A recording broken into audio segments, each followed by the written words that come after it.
não deixar ninguém passar fome. Sim, é divisão da riqueza. Simples, né? Olha que tem agora me lembrei da piada aquela que aquele rapaz disse, né? Eu vou cortar a tua pizza em 8 pedaços. Não, corta só em 4, que eu só sou um, né? Vou engordar se for cortado em 8 pedaços. É porque é uma só pizza, depende de como é que tu corta, a divisão que tu faz, só tem uma pizza. Pois é, mas aí entra uma coisa que a gente não pode esquecer. Nós, ao mesmo tempo que nos protegemos e nos estabilizamos, instantaneamente começa a concorrência, a ganância e a capacidade de passar o outro para trás. Isso é que é fogo. E isso é que é o grande problema do homem. Eu, simplesmente, se eu tiver oportunidade, eu estou na cozinha que está fazendo a sopa para os caras de rua, se eu puder, eu roubo 1 quilo de arroz. Mas como tu está lá ajudando para dar comida para aquelas coisas? Ah, mas tem tanto arroz aqui, eu vou levar 2 para casa. Esse lado nosso também tem que se levar em conta. Sim. Quando a gente pensa no lado bom. Esse é o nosso lado negro e está sempre existindo, e aí entra aquilo que a gente sempre fala: bastou ter um pouco de poder e poder mandar no outro, eu já extrapolo um pouco a conduta que eu deveria ter. E daí já nasce aquela tipo assim, quase como se fosse uma espécie de vírus, né? Pô, eu sou líder, então se eu sou líder eu tenho que comer 2. Exatamente, para mim um pouquinho mais. Aí eu já começo a acumular, e aí nós temos o capitalismo de acumulação, quer dizer, eu quero mais, e como eu sou mais esperto que tu, Beatriz, eu vou dar um jeito de passar para trás. E isso é meio que tipo assim natural, né? Mas esse demônio nos habita o tempo todo. Por isso que a gente falou no início: eu não vou rezar no meu quarto fechado a Jesus se não tem ninguém sabendo. Isso é fantástico, né? Eu vou para a rua da praia. É claro, é como aquela coisa: eu vou fazer o bem, mas quero que todo mundo fique sabendo. Então, senão qual é a graça? Eu tenho que ganhar alguma coisinha, né? E tu vê, se daqui a pouco já tenho seguidores, pelo amor de Deus. Sim, daí junta a fome com a vontade de comer, como dizia minha avó. Tô feito. Até vou abrir uma igrejinha aqui na Restinga. Não, vamos abrir na Coronel Marcos mesmo, que daí eu... Você já está querendo por que Restinga? Vamos na Coronel Marcos, né? Não, o povo lá é mais crente, viu? Olha que não, hein? Olha que não, né? Se o senhor botar, ao invés de botar Jesus, o senhor botar um cifrão aí na Coronel Marcos, vai ter muito mais gente se ajoelhando. Tô certo ou tô errada? Eu não sei, eu tenho a impressão que pode ser que tu tenha razão. Sabe que uma vez um amigo meu me disse: Bê, nós estamos exatamente agora, o Deus é o cifrão. Deus é o cifrão. Até no Brasil tem igrejas prontas para vender. Sim. Tem pastores que são malandros, né, que criam uma igreja num bairro, e depois ela começa a ter, vamos dizer, 50, 100 seguidores, aí já começa o preço quanto ela vale. Sim, mas tem eu muito posso coaching. Vender para um outro pastor. Mas tem muito coaching que está fazendo isso, né? Mas Deus, amigo, é exatamente isso. É a mesma coisa, se tu pegar a lógica, é a mesma. A outra pessoa tem que acreditar, correto? Mas eu me lembrei de uma paciente minha que foi num coaching na Sojipa, mas eram 800 pessoas. Eu acho que umas 600 em determinado momento começavam a chorar copiosamente como se fossem crianças. Sim, é uma coisa meio religiosa.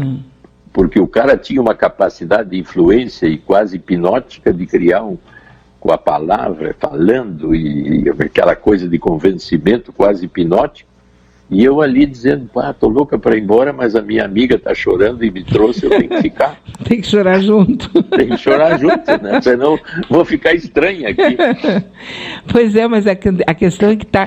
Mas aí a pessoa vai lá, mexe com aquela tua criancinha bem doida que tá lá, louca para sair, e pronto, né? Te pegou. Sim, e tu é um cara até ali angustiado e tem aquela promessa maravilhosa de mudança. E rápida e com preço assim... até pequeno, no fim de semana ficar livre de todos os problemas. Uhum. Perfeito, né? E aí a gente perde, porque eu comecei a conversar com o senhor, doutor Maia, hoje, sobre que eu não sabia se era de manhã, de tarde, de noite, né? Porque a gente, nessa situação que nós estamos vivendo, nós estamos realmente, se tu não te situar um pouquinho, ou se tu não for extremamente religiosa, ou alguma coisa, tu te perde, né? Na poeira, assim, do tempo. Quando a gente não sabe, a angústia de todos nós qual é agora? É a sobrevivência, certo?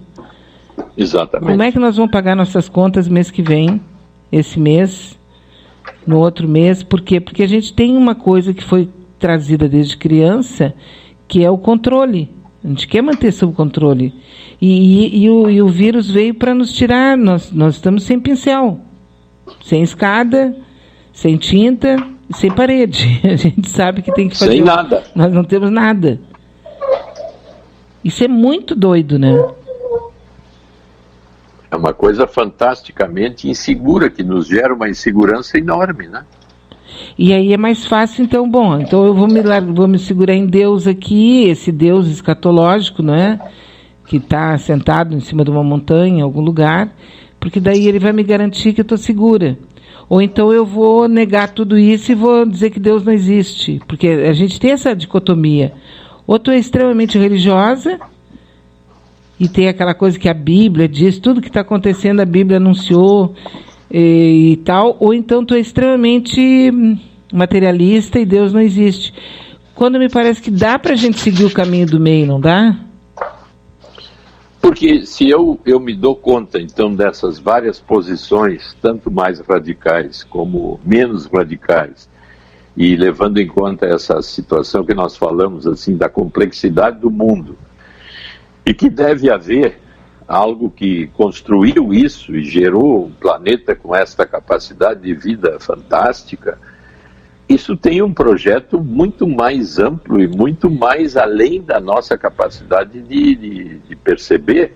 E a cada momento a gente avança no conhecimento e vê que a complexidade simplesmente está sempre à nossa frente. Então, eu acho que uma das coisas chaves é exatamente essa pesquisa e esse aprimoramento da crença. Tu falou no budismo, uma das características dele é dizer para nós que há uma impermanência constante, porque a gente nasce e vive e depois morre, e não há perfeição, é sempre uma imperfeição em andamento. Se eu me dou conta disso, eu trabalho para entender melhor o que é a minha imperfeição e o que é esse mundo tão complexo. Então, é uma coisa assim que dá um sentido para a gente, para a vida, como tu está fazendo às 3 horas da tarde hoje, ou amanhã, falando sobre isso. Quer dizer, qual é o sentido da vida? Por que eu estou aqui? Uhum. Quem é que estudou mais a fundo isso? E que avanços maiores? Por que tem filósofos que ficam lá elucubrando o sentido da vida? Por que eu estou aqui? Ou coisa parecida. Então, é uma coisa que nos dá sentido de viver aqui e agora, gerando uma linha não tediosa de existir, né? Porque senão eu fico radical, ou fico queixoso, achando que o mundo está contra mim, que eu sou injustiçado, fico imaturo. Quer dizer, esse caminho, até se tu pegar uma dos evangelhos, por exemplo, segundo Mateus, são todas elas metáforas, que significa que quando eu uso uma metáfora para entender alguma coisa mais complexa, essa metáfora é o jeito de falar os afetos. Eu sinto que aquilo ali faz eu entender algumas coisas mais. Então, ler os evangelhos, principalmente segundo Mateus, eu acho, e Lucas, é uma coisa muito boa, porque te dá maneiras de pensar que são realmente filosóficas e que todo mundo, de certa forma, em algum lugar está pensando e não é muito diferente.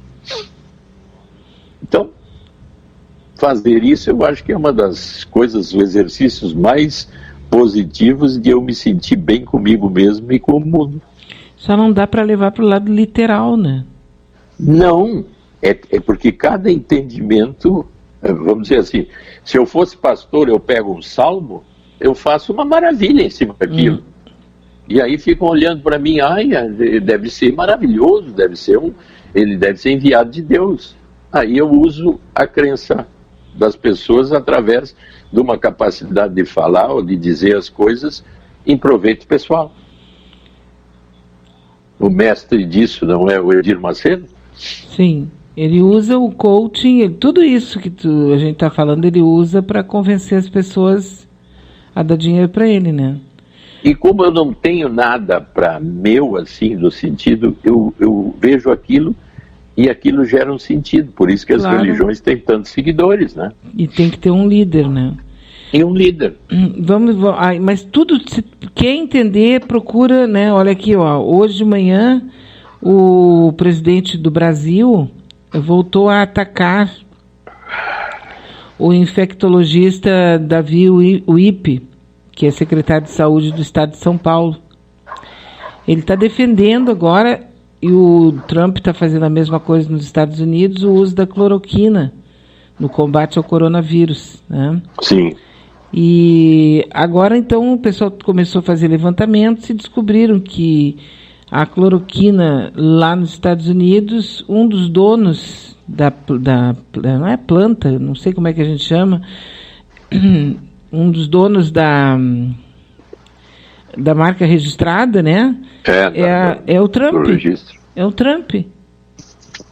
E aqui um dos donos é um amigo bem pessoal, que inclusive fez campanha pelo Bolsonaro. Então, assim, eu não vou entrar aqui no mérito se a cloroquina é boa, se não é, porque eu não tenho a menor competência para falar sobre isso. Mas todos os infectologistas que a gente conhece, que a gente tem lido, são contra. Não é porque ela não seja boa, é porque ela ainda não foi testada o suficiente para saber se realmente ela é boa para isso. Mas é que aí entra essa coisa da esperança. Tem alguma coisa para fazer por mim? Tem cloroquina com azitromicina. Então eu quero. Por isso que nas farmácias... Sim, mas veja que o interferon, que foi o primeiro que está sendo usado, inclusive ainda na França e na Itália, não se fala mais na imprensa. Não se fala mais, mas ele continua sendo utilizado, o interferon, com melhores resultados. Mas por que não se fala? Porque entra o aspecto econômico e a capacidade de eu amealhar mais, porque agora eu sou dono da marca. Não, e político, porque interferon é de Cuba. Interferon é produzido em Cuba de maior quantidade. Exatamente. Então, assim, a gente vê que os interesses, eles vão além disso que a gente fala, né? Numa situação de crise, o ser humano, então, fica melhor, porque daí todo mundo tem que se juntar para salvar a espécie. Até isso parece que a gente já deu um salto quântico contra, né? A gente já perdeu esse medo de eliminar a espécie. Mas aí que está, né? De novo nós falamos, a humanidade se ajuda, é solidária, é humanitária, mas no momento que eu sou dono de uma marca ou de um remédio que agora vale muito, ou eu faço álcool gel, eu imediatamente, o álcool gel que valia R$2 passa para 25, né? Por quê? Porque eu vejo que eu tenho uma janela de oportunidade de acumular mais. Então, é exatamente esse lado que nós temos que nos dar conta que é persistente e que não vai mudar com simples palavras. Não. Tem que haver uma conscientização de cada pessoa que essa ética moral de que o outro é igual a mim, que eu devo ser solidário, funcione comigo. Uhum. Porque se eu espero que alguém tenha isso, podendo ganhar milhões de dólares, olha, querido, tu tá redondamente enganado, né? Viajou.